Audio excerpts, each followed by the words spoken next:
بسم اللہ الرحمن الرحیم۔ قربانی کی ابتدا کہاں سے ہوئی؟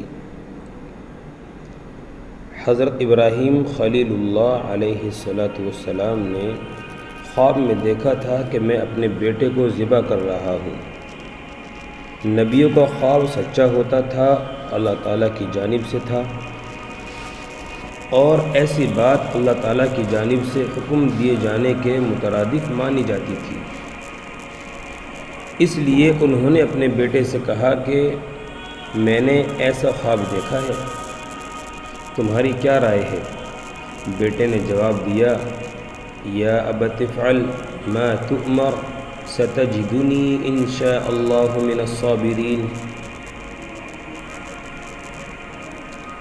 سورہ صافات میں ذکر فرمایا، یعنی اے ابا جان، آپ کو جو حکم ہوا ہے اس پر عمل کر لیجئے، آپ مجھے انشاءاللہ صبر کرنے والوں میں سے پائیں گے۔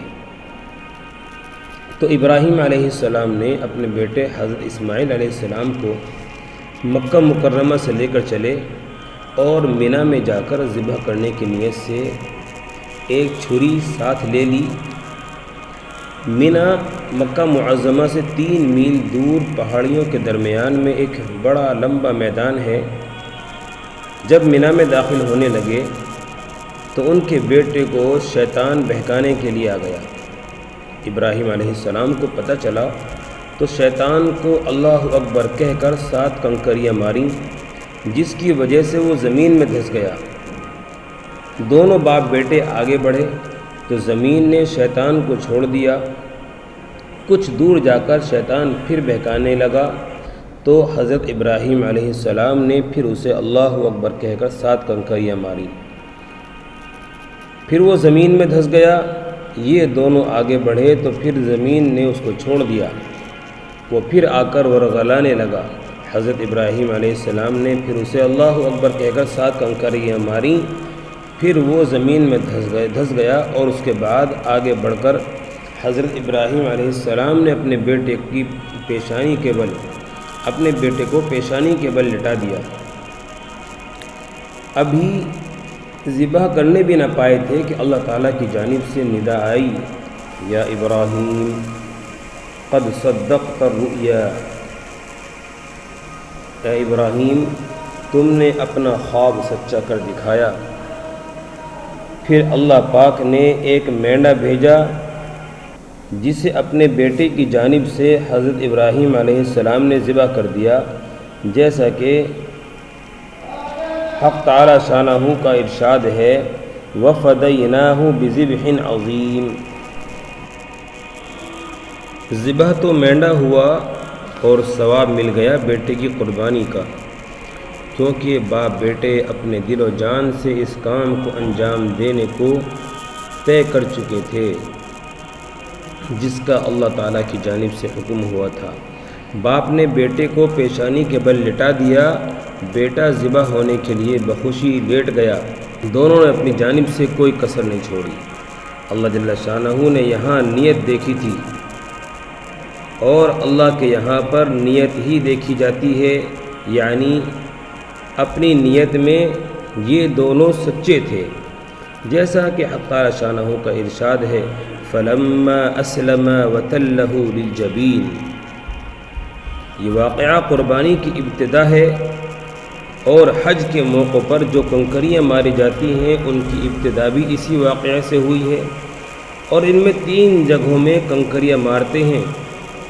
جہاں شیطان زمین میں دھس گیا تھا، اب اس جگہ پر نشاندہی کے لیے پتھر کے مینار بنا دیے گئے ہیں۔ اس کے بعد اللہ تعالیٰ شانہ کی رضا کے لیے جانوروں کی قربانی کرنا عبادت میں شمار ہو گیا۔